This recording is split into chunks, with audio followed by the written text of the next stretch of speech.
तो दोस्तों हमारा आज का चैप्टर है कॉस्ट एंड रेवेन्यू एनालिसिस।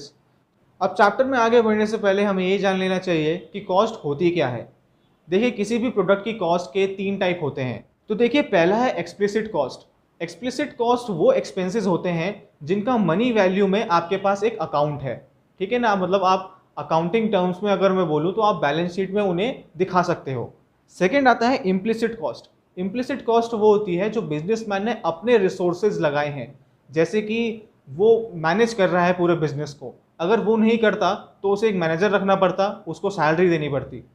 पर वो खुद मैनेज कर रहा है तो वो जो सैलरी है वो बच रही है, वो आप बैलेंस शीट में आप नहीं दिखा सकते हो जो बच रहा है आपका, लेकिन वो इम्प्लिसिट कॉस्ट है, उसको भी गिनना ज़रूरी है। थर्ड है नॉर्मल प्रॉफिट। नॉर्मल प्रॉफिट क्या होता है? एक मिनिमम रिटर्न जो बिजनेसमैन को मिलना ही चाहिए, जिससे वो आगे प्रोडक्शन जारी रखे, वो प्रोडक्शन बंद ना करे। अब नॉर्मल प्रॉफिट से भी उसे कम रिटर्न मिलता है तो वो इंडस्ट्री ही छोड़ देगा। इसलिए जो एक प्रोडक्ट की जो कॉस्ट होती है उसमें हम नॉर्मल प्रॉफिट को भी इंक्लूड करते हैं। एक और इम्पॉर्टेंट चीज़ मैं बोलना चाहता हूँ आगे बढ़ने से पहले, हमने इससे पहले लॉ ऑफ वेरिएबल प्रोपोर्शन की वीडियो बनाई है, तो मैं चाहूँगा आप पहले उसको देख लें, वो कॉन्सेप्ट आप क्लियर कर दें, क्योंकि वहाँ के काफ़ी सारे टर्म्स हम यहाँ पर यूज़ करने वाले हैं। तो हमने लॉ ऑफ वेरिएबल प्रोपोर्शन वाले में भी पढ़ा था फिक्स फैक्टर और वेरिएबल फैक्टर्स के बारे में। सेम इस बार भी कॉस्ट में भी हमारे पास फिक्स्ड कॉस्ट होती हैं और वेरिएबल कॉस्ट होती हैं। अब फिक्स्ड कॉस्ट क्या हुई? जो फिक्स फैक्टर्स में लगेंगी, और वेरिएबल कॉस्ट हुई जो वेरिएबल फैक्टर्स में लगेंगी। सिंपल है। तो पहली चीज़ कॉस्ट एंड रेवेन्यू एनालिसिस में आती है आपकी टोटल कॉस्ट कर्व्स। तो टोटल फिक्स्ड कॉस्ट क्या हुई आपकी? जो फिक्स्ड फैक्टर्स में जो एक्सपेंसेस या जो पैसा आपका लग रहा है वो सारा आपका टोटल फिक्स्ड कॉस्ट में आता है। सेकंड है टोटल वेरिएबल कॉस्ट। अब टोटल वेरिएबल कॉस्ट जो वेरिएबल फैक्टर्स में लग रहा है वो आपका सारा टोटल वेरिएबल कॉस्ट में आएगा। थर्ड है total cost, TVC plus TFC. जो आपका टोटल कॉस्ट जो आपकी लग रही है मैन्युफैक्चर करने में वो इसमें आएगी। तो ये रहे आपके टोटल कॉस्ट कर्व्स। पहले हम देखेंगे टीएफसी यानी कि टोटल फिक्स्ड कॉस्ट को। अब देखिए, अब सपोज करते हैं आपने एक 10,000 की मशीन खरीदी जिसकी आपको इंस्टॉलमेंट में पे करना है हर महीने 1,000 रुपये, ठीक है। अब आप चाहे आप प्रोडक्शन 0 रखो या प्रोडक्शन 100 रखो, आपको महीने में उस मशीन का 1,000 तो देना ही देना है।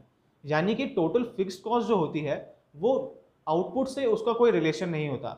आप 0 भी करोगे तो भी आपको वो कॉस्ट तो देनी ही पड़ती है। इसी वजह से देखिए, आप 0 लेवल ऑफ आउटपुट में टोटल कॉस्ट जो है वो ए पॉइंट पर है और उसी पॉइंट पर वो कांस्टेंट रहेगी। सेकंड है टोटल वेरिएबल कॉस्ट। अब वेरिएबल कॉस्ट क्या हुआ? जैसे आपने लेबर रखने हैं, अब आप अगर प्रोडक्शन नहीं करते हो तो आपको लेबर्स की कोई ज़रूरत ही नहीं है, तो आपको उन्हें कोई वेजेस नहीं देनी पड़ेगी। लेकिन अगर आप 50 यूनिट्स बनाते हो तो आपको 5 लेबर लग जाएंगे और फिर आपको उन्हें वेजेस देनी पड़ेगी। आप 100 यूनिट्स बनाने का प्लान कर रहे हो तो आपको 10 वर्कर्स को रखना पड़ेगा, आपकी वेजेस और बढ़ जाएंगी। यानी कि आपकी जो टोटल वेरिएबल कॉस्ट है वो आपके आउटपुट के हिसाब से बढ़ती है। तो अगर हम टीवीसी और टीएफसी को प्लस कर दें तो हमारा टीसी का कर्व बनता है। टीसी का कर्व क्या है? देखिए, टीवीसी और टीसी यानी कि टोटल वेरिएबल कॉस्ट और टोटल कॉस्ट के कर्व्स में जो डिफरेंस है वो हमेशा कांस्टेंट है। यहाँ पे भी हमेशा कांस्टेंट है, और वो जो वैल्यू है वो है टीएफसी की वैल्यू। यानी कि यहाँ से यहाँ जो डिफरेंस है वही इसमें और इसमें डिफरेंस है। तो ये आपको अच्छे से याद रखना है कि जो टोटल फिक्स्ड कॉस्ट का कर्व बनेगा वो 0 पॉइंट से ऊपर की तरफ से बनेगा ही। वेरिएबल कॉस्ट 0 से स्टार्ट होगी और टोटल कॉस्ट जो है वो वहाँ से स्टार्ट होगी जहाँ पर आपने टीएफसी को स्टार्ट किया है। अब नेक्स्ट है आपके average cost curve. Average cost curve का कॉन्सेप्ट वही है, एवरेज फिक्स्ड कॉस्ट यानी कि total fixed cost upon number of units produced. Average variable cost, total variable cost upon number of units produced. और एवरेज टोटल कॉस्ट अपॉन आपका number of units produced. एक और चीज़ इसमें आती है marginal cost, delta T C upon delta Q, यानी कि change in total cost upon change in quantity produced. अब इस टेबल को देखो, आउटपुट जो है 0 1 2 3 4 5 6, टोटल फिक्स्ड कॉस्ट जो है आपकी सेम रहती है 120। टोटल वेरिएबल कॉस्ट जो है वो इंक्रीज़ करती है, पहले इंक्रीजिंग रेट से उसके बाद डिक्रीजिंग रेट से। उसका रीज़न हम अभी देखते हैं। टोटल कॉस्ट का भी वही है, पहले वो इंक्रीज़ करेगी इंक्रीजिंग रेट से, उसके बाद डिक्रीजिंग रेट से। अब देखो एवरेज फिक्स्ड कॉस्ट का क्या है। एवरेज फिक्स्ड कॉस्ट क्या हुई? Total cost upon number of quantities, ठीक है। अब 120 है, अपॉन 0 तो चलो यहाँ पे तो कुछ नहीं है, 120 अपॉन 1 120। ऐसे करते करते डिवाइड करते करते जो है आपकी जो AFC है वो डिक्रीज़ करती रहेगी। एवरेज वेरिएबल कॉस्ट का क्या है कि वो 40, 38, 34, 33, 34 एंड 39, यानी कि वो डिक्रीज़ हुई, उसके बाद फिर इंक्रीज़ हो गई। एवरेज टोटल कॉस्ट में भी वही है, वो डिक्रीज़ हुई 58 तक, उसके बाद वो वापस 59, यानी कि फिर से वो इंक्रीज़ होगी। इसके आगे अगर हम प्रोडक्शन करते रहे तो आपकी जो एवरेज टोटल कॉस्ट है वो बढ़ती रहेगी। मार्जिनल कॉस्ट का भी वही है, वो डिक्रीज़ हुई 26 तक, उसके बाद फिर से इंक्रीज़ हो गई 30, 38, 64। और ये हैं आपके एवरेज कॉस्ट कर्व्स। पहला ATC यानी कि एवरेज टोटल कॉस्ट, तो देखो वो डिक्रीज़ हो रहा है और उसके बाद इंक्रीज़ हो रहा है, यानी कि यू शेप का। अब AFC को देखो, AFC पहले बहुत हाई पॉइंट पे है, जैसे जैसे प्रोडक्शन बढ़ रहा है वो डिक्रीज़ कर रहा है और एक्स एक्सिस की तरफ ज़्यादा टिल्ट हो रहा है। दूसरी तरफ एवरेज वेरिएबल कॉस्ट को देखो, तो वो शुरुआत काफ़ी नीचे से कर रहा है, डिक्रीज़ कर रहा है, उसके बाद फिर से इंक्रीज़, यानी कि ये भी यू शेप का है। तो अब एवरेज वेरिएबल कॉस्ट जो है, ये रीजन्स में पूछा जा सकता है कि वो यू शेप का क्यों है, या एवरेज टोटल कॉस्ट जो है वो यू शेप का क्यों है। आप ये पॉइंट याद रख लीजिए कि प्रोडक्टिविटी और कॉस्ट जो हैं वो एक दूसरे के उल्टे हैं। प्रोडक्टिविटी ज़्यादा होगी यानी कि कॉस्ट कम होगी, और प्रोडक्टिविटी कम होगी यानी कि कॉस्ट ज़्यादा होगी। तो लॉ ऑफ वेरिएबल प्रोपोर्शन में ये था कि जैसे जैसे आउटपुट बढ़ता है आपका, वैसे जो आपकी प्रोडक्टिविटी है वो पहले तो इंक्रीज़ होती है, उसके बाद वो डिक्रीज़ होनी स्टार्ट हो जाती है। सेम यहीं पर भी है। यहाँ पर क्या हो रहा है, जैसे जैसे आउटपुट बढ़ रहा है, क्योंकि प्रोडक्टिविटी बढ़ रही थी इसलिए आपकी जो कॉस्ट है वो कम हो रही है, और जैसी प्रोडक्टिविटी खराब होना स्टार्ट हो जाएगी आपकी कॉस्ट इंक्रीज होना स्टार्ट हो जाएगी। और यही रीज़न है ATC कर्व और AVC कर्व जो है वो यू शेप के हैं। Next is relationship between average and marginal cost. तो एवरेज कॉस्ट और मार्जिनल कॉस्ट में क्या रिलेशनशिप है, अगर MC जो है मार्जिनल कॉस्ट है वो एवरेज कॉस्ट से नीचे है तो एवरेज कॉस्ट फॉल होगी। एवरेज कॉस्ट मार्जिनल कॉस्ट के इक्वल है, यानी कि एवरेज कॉस्ट कांस्टेंट रहेगी। और अगर MC कर्व AC कर्व से ऊपर है, यानी कि AC जो है वो इंक्रीज करेगा। ये आप ग्राफ से देखें तो ज़्यादा अच्छे से समझ में आएगा। देखिए यहाँ पर MC कर्व ये रहा, आपका ATC कर्व अगर आप पहले देखो तो जब तक MC कर्व ATC कर्व के नीचे है तब तक आपका ATC कर्व फॉल हो रहा है। जब ये इंटरसेक्ट हुए यानी कि यहाँ पर एक कांस्टेंट है, और जैसे ही MC ऊपर गया ATC भी इंक्रीज कर गया। और सेम चीज़ एवरेज वेरिएबल कॉस्ट के साथ भी है। जब तक marginal cost average variable cost से नीचे है तब तक AVC नीचे आ रहा है, और जब marginal cost average variable cost से ऊपर चली जाएगी तो आपका जो एवरेज वेरिएबल कॉस्ट का कर्व है वो भी उसके साथ ऊपर राइज करेगा। एक फर्म को जो पैसा मिलता है अपने प्रोडक्ट को बेचने से उसे हम रेवेन्यू कहते हैं। अब टोटल रेवेन्यू आपका प्राइस इनटू क्वांटिटी, जो आपने प्राइस जो सेलिंग प्राइस है आपका और जितने आपने क्वांटिटी बेची है वो आपका टोटल रेवेन्यू हो गया।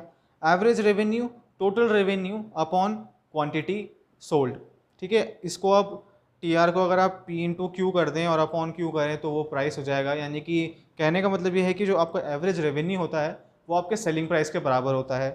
थर्ड है मार्जिनल रेवेन्यू, वही change in TR upon change in quantity, यानी कि क्वांटिटी सोल्ड इंक्रीज या डिक्रीज होने से टोटल रेवेन्यू इंक्रीज या डिक्रीज कितना हो रहा है उसे हम मार्जिनल रेवेन्यू में डालते हैं। अब आपने अलग अलग टाइप के मार्केट्स पढ़े होंगे, perfect competition, imperfect competition, monopoly. ये अलग अलग टाइप के मार्केट्स हैं जहाँ पर जो रेवेन्यू थ्योरी है वो अलग अलग तरीके से चलती है। तो अभी हम परफेक्ट कंपटीशन पढ़ रहे हैं। परफेक्ट कंपटीशन में क्या होता है कि बहुत सारे सेलर्स होते हैं, तो इतने सारे सेलर्स की वजह से क्या होता है किसी भी एक इंडिविजुअल फर्म के पास कोई प्राइस कंट्रोल नहीं होता है। डिमांड और सप्लाई के हिसाब से जो इक्विलिब्रियम प्राइस बनता है उसी पर सारी आपको अपनी क्वांटिटी बेचनी होती है। आप अपनी जो प्राइस है, जो सेलिंग प्राइस है, उसे कम नहीं कर सकते हैं, और कम करके कुछ फ़ायदा भी नहीं है। जितना बिकना होगा वो उसी सेलिंग प्राइस पे बिकेगा। तो परफेक्ट कंपटीशन में क्या होता है, जो एवरेज रेवेन्यू होता है वो कांस्टेंट रहता है सारे आउटपुट्स के लिए। TR curve is positively sloping straight line, यानी कि जो टोटल रेवेन्यू है वो इंक्रीज करता रहता है सेम रेट से। और मार्जिनल रेवेन्यू इज कांस्टेंट, यानी कि मार्जिनल रेवेन्यू जो है वो एवरेज रेवेन्यू की तरह कांस्टेंट है। इसको हम एक टेबल से देखते हैं।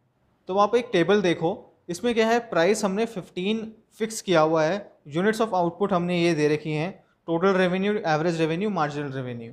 अब फर्स्ट यूनिट ऑफ आउटपुट यानी कि 1 पे प्राइस है आपका 15, तो आपका जो रेवेन्यू है वो 15, एवरेज रेवेन्यू 15/115 और मार्जिनल रेवेन्यू भी 15 है फर्स्ट में। सेकेंड में क्या हुआ, सेकेंड यूनिट आपने बेची 15 रुपये की ही बेची, तो टोटल रेवेन्यू आपका 30 आ जाएगा। एवरेज रेवेन्यू TR/Q 15 आ जाएगा और मार्जिनल रेवेन्यू यानी कि 13 - 15 = 15। ऐसे ही नीचे चलते चलते हर एक यूनिट जब आप सेल करेंगे तो आपका जो टोटल रेवेन्यू है वो एक स्पीड से बढ़ रहा है, यानी कि 15 की तरफ से बढ़ रहा है। एवरेज रेवेन्यू 15 का 15 पे ही अड़ा हुआ है और मार्जिनल रेवेन्यू भी उतना ही है। ये देखिए परफेक्ट कंपटीशन में जो एवरेज रेवेन्यू है, मार्जिनल रेवेन्यू है, वो प्राइस के बराबर होता है। आउटपुट जैसे जैसे बढ़ता है आपका जो प्राइस है वो कांस्टेंट रहेगा, एवरेज रेवेन्यू और मार्जिनल रेवेन्यू कांस्टेंट रहेगा। ये आपका टोटल रेवेन्यू का कर्व अंडर परफेक्ट कंपटीशन एक कांस्टेंट स्लोप के साथ ही इंक्रीज कर रहा है, पॉजिटिवली स्लोपिंग है।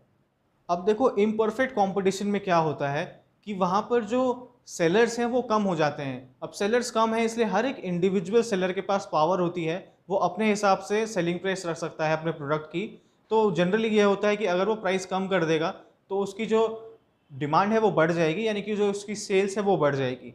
अब आप इस टेबल को देखो, पहले यूनिट पे आपका जो प्राइस रखा हुआ है वो 1 रखा है। आपने पहली यूनिट बेची, आपको जो टोटल रेवेन्यू मिला वो 20 रुपये का मिला और मार्जिनल रेवेन्यू भी आपका 20 का ही है।